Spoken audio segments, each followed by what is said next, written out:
Sa mula benang na turang kina marama daru kina ngone lewa kimuni ni sul-suli ni baru ti kumai na bese witi na pakatalang akin na bese wura-wura na dotal na non ngone ni biwa sitaka ni baka takil kileso ni non na baru lesumai na non da turang wa Jesu Kristo ndat rede tiga na mada saoti sai ko na non na biwa baka takil na bi tigir wala tambu so mindu si weekend ni sabo la ndimai na non da turanga o Jesu Kristo. Ende indai, indo na leso nilingi bimbi, leso ni vinaka, inda na taura, sei koya, na nonda na huli manda, na dawa sangati ko bura-bura, me bagayadora, e weekenda. Na kena sangai me bagandua wata tagitiko mai o bura-bura, se darongo tiko na kena was tagi bagabalangi na one world government system, se new world order, se na globalization. Koya enda na sanga menda na wuli de tiko bakale-kale nga ena ya kabini singa ni indai. Enda tiko buana vida na tiko bola tambu nda tiko bukina na mada saoti nda buna no wasin dua na tiko ne diwa to na bangone bola tambu na vika sa do ti ena bagaro ya do tale. Na vika ke baganda bina katamente kila na da tiko mai liu nda rede lesunga na vika saoti. O ko to do ya ena maro ena bangone bina ka ni tiko kedanga ena bos ni kalo. Ka saya dooti e tau dooti ko lomongo ka to semberni ava mai to ngone bola tambu saya dooti na dona ngauna tau dooti na lomoni dona noke na noke ya na dana ne bola tambu sena bosni kalo ken karuni tikini bola tambu to na bonga weekend ne bola tambu kalungata same tolso bulgarua tinkarua blessed is the nation whose God is the Lord kalungata na mateni tu e no na kalo ko chowa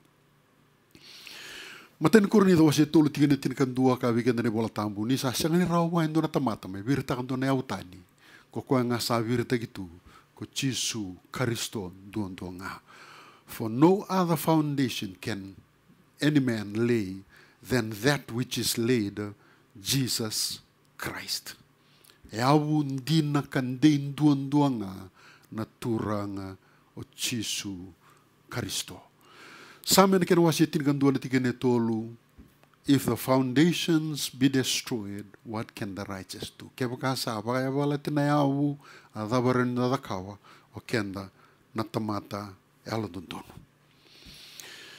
na bitarra bitigene ngo ron gulesyon ndua na plans for the one world government system ken karua na process for building one world government system and the torrent indai na plans for the one world government san ga muri tarabatika ni na process for building the one world government system evident ko tini bola tambe na reikina matai sai ko na wakati ke bu ni kan wasi tin kan dua taniela na wasi rua taniela na wasi vitu tiko tale bidana tini bola tambe na wakati kila da tur menanga dua ena leso ngo ena singa dindai sai ko na wakati ke bu ena kan wasi tin kan dua Kabongo weekend ni bola tambu anduam bonga obura the whole earth was of one language and of one speech. Tikinerua it happened as they traveled east that they found a plain in the land of Shinar and they lived there. Buddha mai papiloni. Goni utitiku mai na walu, orto na lubino, orto semberin tatawaza na lubino. Makumbuin noa, irto do na kaune no, era mai tiku pata tikunga, sin dua tikunga na non rabosa, dua tikunga na non liu, dua tikunga na koro, dua tikunga na bala nua, tau do ya en dua tikunga. Rasanga me reden do na mbuda, mai papiloni, rasanga me naki me rasa taraki na endo na vale lewu, me kaku ni ratalambu sese, ena bese urabura. Pewekani, ngo e dhonga mboto saratunga na wosini kalu. Balata na wosini kalu kaya bangoni wala tambu ndo wakaluveni ndo wakatawa ni wura yani me rombo o wura mai wike mundo Tongauro to no vosi ni kalau me kaku ni randui siamba me ramai tiko watanga enan dona wanua. Dona vosi ni kalau endo wato kango na wawini vinaka wana kalau from the rising of the sun to the going down of the same, the Lord's praise. The Lord's name is to be praised. Mengai dhambe na matanisinga ni dona wanua sa tiko buna wawini vinaka. Ngai toso mai na matanisinga me sa nroma isa na dhambe ke na wawini vinaka sa toso. Na kai rada kabongo i rango mer sa toko batanga dona wanua kini mambale dhambe na singa mika sini do wawini vinaka tatu na kalau. Kaya na kini kalau ndo talambuses beta na prison worship la mai viau mengai dhambe na singa sa sona tamate tiko na dhambe dhambe singa. From the rising of the sun to the going down. Mambale na inakin go e dhonga mboto saranga nandina ni wosa ni kalau. Taura roto kaya. Matata roto kaya. Matata roto kaya. Ninda sa dhonga atiko na wosa ni kalau. Kaya bunga ni bola tambu, the whole earth was of one language. Dina roi the toka nangonintende sangan rebiti kumendandua. O cheng mesa kakuni lago mai China o cheng mesa Fijian.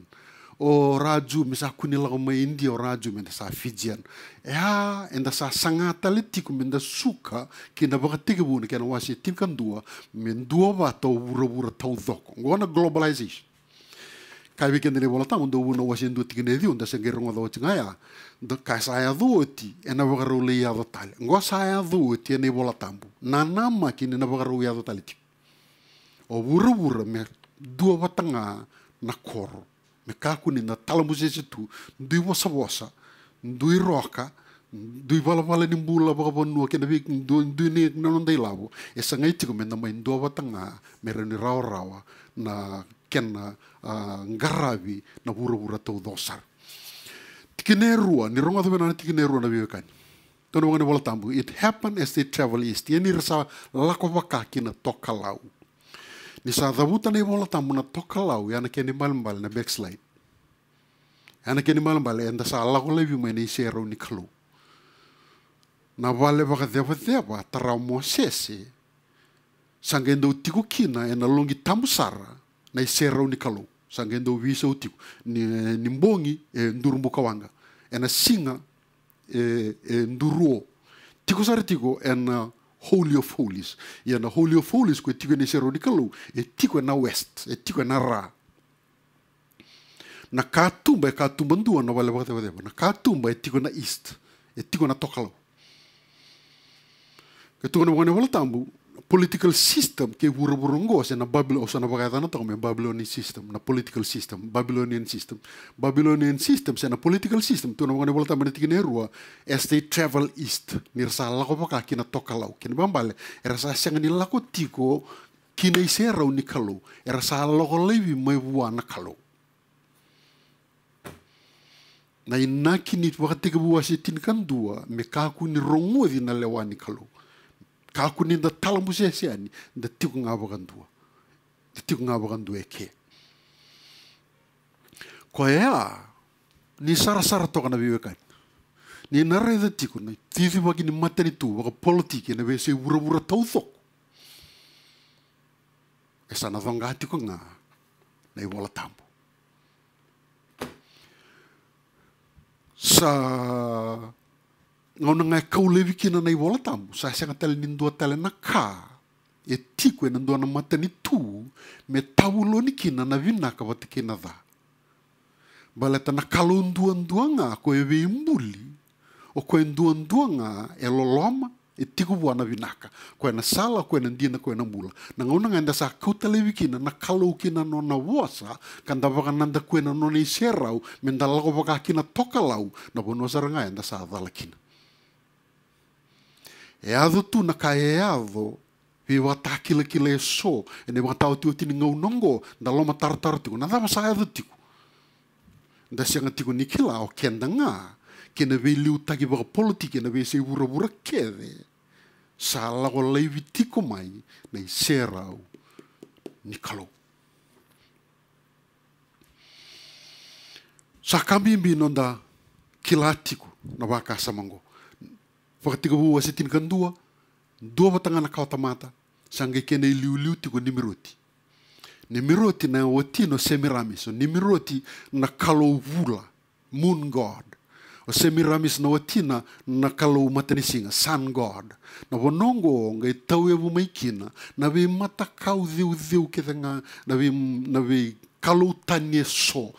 Tau ya bu mai na bagatika bu wasitin kandua kina mambale ke bakasa sasanga bura me suka tali kina globalization na magitiku ni na bagadurumi le stele mai na ngarabi kalo matakau na ngarabi teaworo ngarabi ndakuanga orona dhiri na kena vi matangali todo nda samu pa na ndakue na ngone durmai kina o Chisu Kristo na lote tandu mai lawe na ndona roba da na bagi sawati enda sana pa na ndakue tele na sana le stale kina wanuanga anda atu mai kina Bala tanada pakatiga wasitin kan dua na wono tawi bu mai kina na ngarabi kalo matakau na ngarabi teaworo rasanga ba rei matu kilo malang stargazing na wono mbasi ka mai kina na horoscope se tiku ngani ko na horoscope ni na reda na Visi Times na Visi Sun so na nisu bebe tungo ni na reda kina no munista tin ka roti kuna star Scorpio o Cancer o Capricorn o irato doya na ba rei matu kilo malang ngona kene tutu yabu Kevaka sangangandro wura me sa sukatale me one world government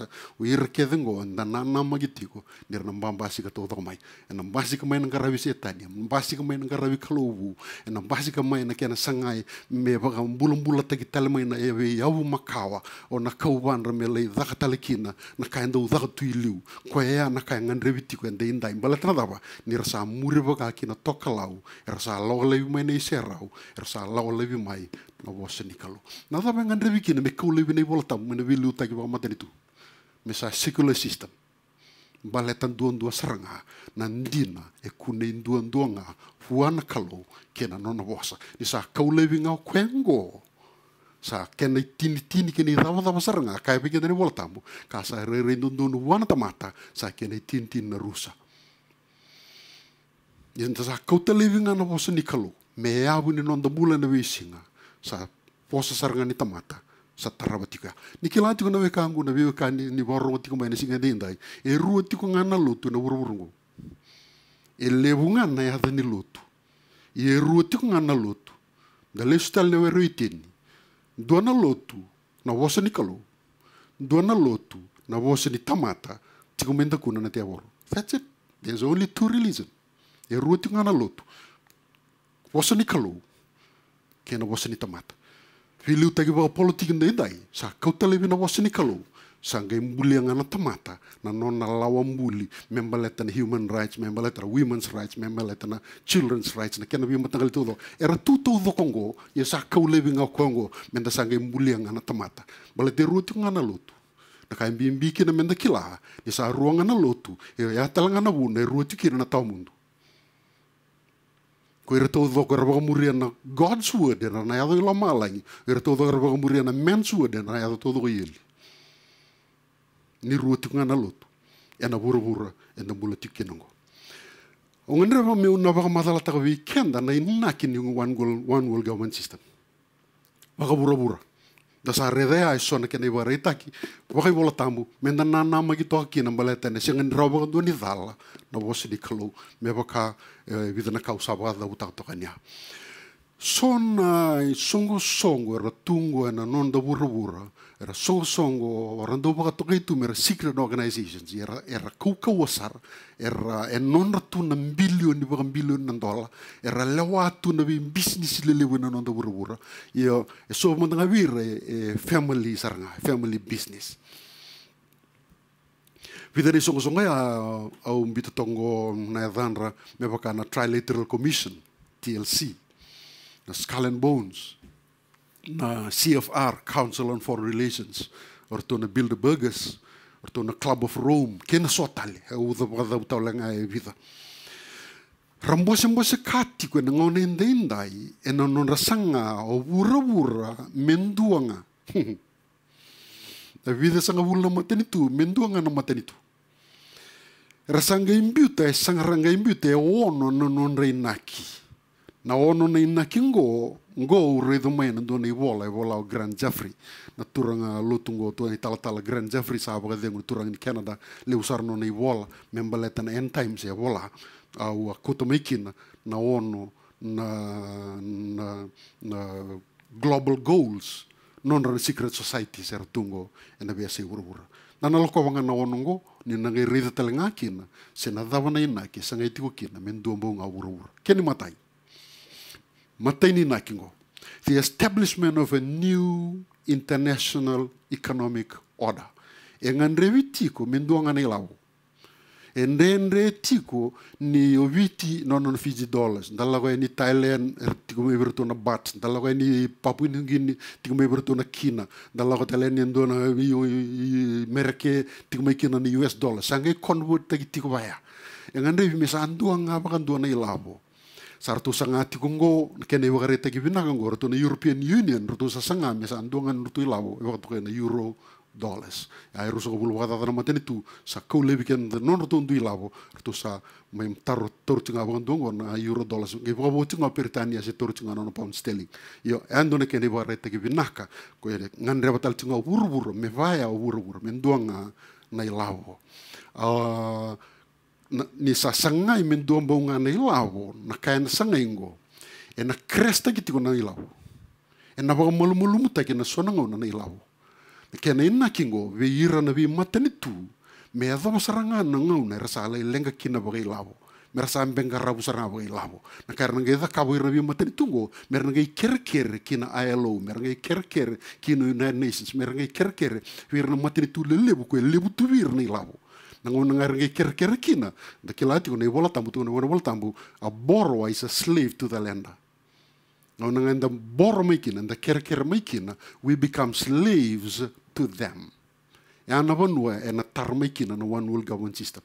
So nga vir na matri tungo me lebu vir ni lau.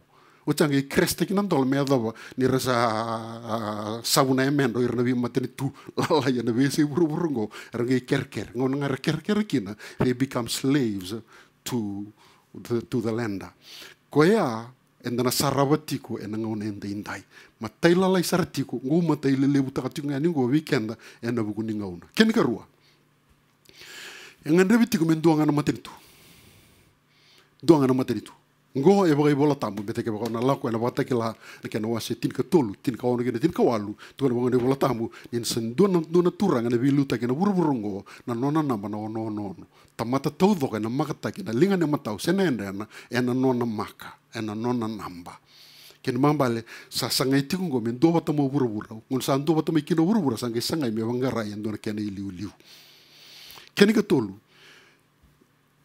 e nei bola tambu e supa pau ngaki nga tani ala wase rua tani ala wase vitu e supa pau ngaki na e vana matani tu e na buruburungo koula o papiloni miti ki persiana siliva o kirisi na varasa sangai ai roni nandimbina na matakauna tani ala wase rua nandimbina me adama sarna vana na kaukamea e vanga na supa pau na kaukamea e o Roma Niko se tiko nga Roma sa wakato kay tiko me European Union.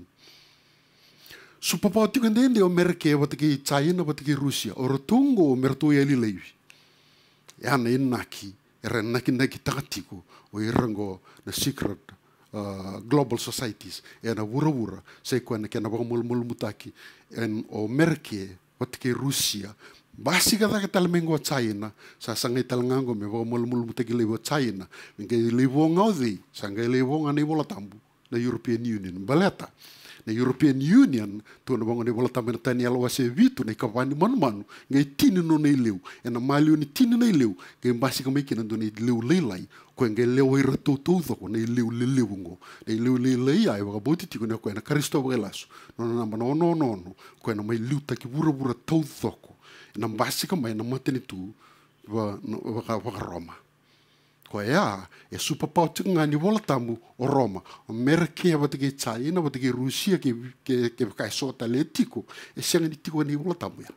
Na nama ki toka, sar toka, rakapang saraba toka nomu TV, rongoda toka na nomu le tuku viti ki bura. Sianga ni rawa bangan duni tala. Na bola tambu ya, na yardo, me waka, nandina, ni wasi ni kalau.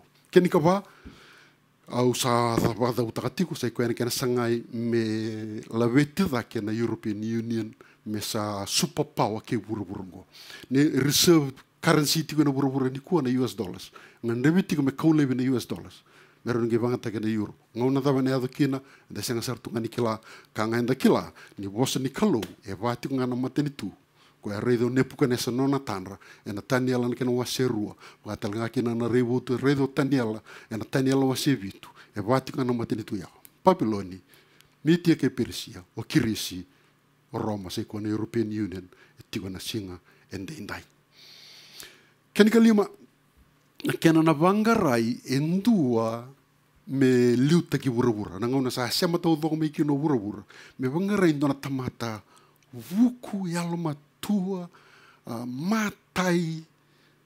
matai ka mangosa no na velu taki matata no na waka sa mena wakatule wa da kava me vangarai endua ya ko enda vakamauta tiko ni sai ko saranga na Kristo wa ilasu kasanda kilati kuna nona namba ena pakanga taki kibir na tamata keta ngai rambula tiko burubura ena ngauna ya au wakambauta tiko bukaleu ko sa tiko ngo wakambauta tiko bukaleu nis ko sa na ro tiko ni ambagi tulso bulu wada ke pakanga ngone ena tulso bulu wada late 30s kina 40s ke pakanga ngase ena sanga ni lei ngasar tiko me 70 au bombota tiko na bi 40 50 tigo ko na ngon sarangango sa viliu tagi tigo ndona bonua sa sara tigo ko sa bagarorongo tigo ko sa vivu ke daltinga mena viliu taki me rawakina ni ngauna sa kauda kikina na isongo songolo tunge mbasi ka mayo ko ya menge viliu taki ena buruburongo dendu rasa kilati ko secret society o de merending taka ena ka ngai tigo ngo kalima ni non reina kinaki sai ko merabangara endua me velu taki ena buruburongo keni ka ono keni ututi me sema tau do na lutu me nduanga na lutu ngona bonua erere wagitoka baleta weekenda ndaba ravi Kristo karuni kurni do wase ono me tin ka ono ka loso butu no ngara wala tambu e sengani rawa ni ndabe tokani watikir na tawa kambuta sengani raw ni raw tiko bata na kalau watike setani sindon raw tiko bata na kalau watike peali sindon raw tiko bata na butu watike na rarama e vaya na ka dabuta na karuni kurni ni kana wase ono ketu no ngara wala tambu la wala levi mai vira au nangai no mundu kalau ko ya enda na senga kina ni rawa we kenda lutu ba Kristo me nga ravi na turanga enda na senga ni rawa ni vingoma menda na mai lutu bata kera na tauwa mbauta na iwola tambu ke na kalogo chowa na ndawi muli ya na kaina tikungo na lotungo e na yabuta ke mai na matanitu e na ndona ke na laumbuli waka matanitu me lewa i matanitu todo tormanda e viti o viti tau doko menda sa mai lotu e na lotu mertu sange ding taka mai na matanitu e ado tingona kefiu me maleta na coronavirus andona kana kena kau ne o sa vila ko yaki na ngona ni kefiu o vesu o sange me vila wa ina singa tarapa sa kau sarti ko mai e na bagatal ngaki no koengo e na ngan rebiti ko buru tau doko men duanga na lutu ono ge ba madala tale e na vile so ni mure tarapa tiko mengo ono na naki ngo ngan rebo saranga me na ono kina na nungule so ni menda kilaba ko binaka na ta sa taka tiko buru senta sa ya do tiko iwi e na baka sama ni ono na naki ko e tiko ngo e na singa ndai o so no ita weekend na turake na marama sa ro ni mata to weekend na bono enda sa ba na mu tiko kina ndai sa ndendre tiko mo ni lako Ratu saya apa toko mai ratu na secret society ya ena ka ratu lewa mertu sa mua takatiku kina na mua ki wuru-wurungo me rawa kina ni le ya na laman ratu o wura-wura mendua me apa kasarangan apa ketika wun kana wasitin kan tu chisu ngone ya do mai kina tu na bango ko ya do wi wutuni sa wola kana matani tu wala malai e ruot ngana matani tu ni wuru-wurungo the kingdom of God kingdom of darkness oni na reda na madi wasitin karua rusa bulga tol rusa bulga watu na wanga weekend ni bola tambu na matani tu ni kalo isa ya mai ko ya sa raw kina ni demuri te woro chisu tiko tal ngakina na matani tu ni butu ruot ngana kingdom na wuru-wurungo kenda to doko na tamata nda mula na wuru-wurungo nda lewena tiko nga ndo virau matani tu ni kalau Sana mata ni tuni buru-burungo. O sa viva kung giti weekend. Kaya baka sember ni tingo michi suena no mumbula. Tingo michi suenda indai. Merawa kina. Ni o lawa lai maine mata ni tuwa bura-bura. Mata ni tuni mutu-mutu. Kina mata ni tuni rarama. Ve kemu ni sa lotu, ni sa mulu-mulu mutalatiko. Ni vivu tuni wana turang. Setiko wana ngauna. Sember ni listiko maina turang o Yesus Kristo. Nde wa haragi wala tiko ngau iko molismai. Merawa kina ni moi bambulai. Ni sember ngai rongo maina ndomo ni ndabui. Kena ndomo ni angelos turanga. Dur sa masu. Turanga sabi masulaki. Vira tu do sa raba rongo tiko maina ndomo ni biau liwa-liwa. Ena singa ni indai. Ni lo manira. Di bakalu tatakira. Vira sangandra meratingo mikemuni. Meratingo mikemuni. Ni mai non turanga. Ni mai non rakalo. O sa masu na kalo. Ni unina wukira. Mera. Wakaru tangan non rambula. Kina no mani wakaru rei tiko mai. Mani me kota ni song lotu. Senga ni tau winduka. Sa saluki-luki. Muni rokowi. Muni ndokai. Muni labeti. Muni wala langei. Cisu. Muni bulan dina.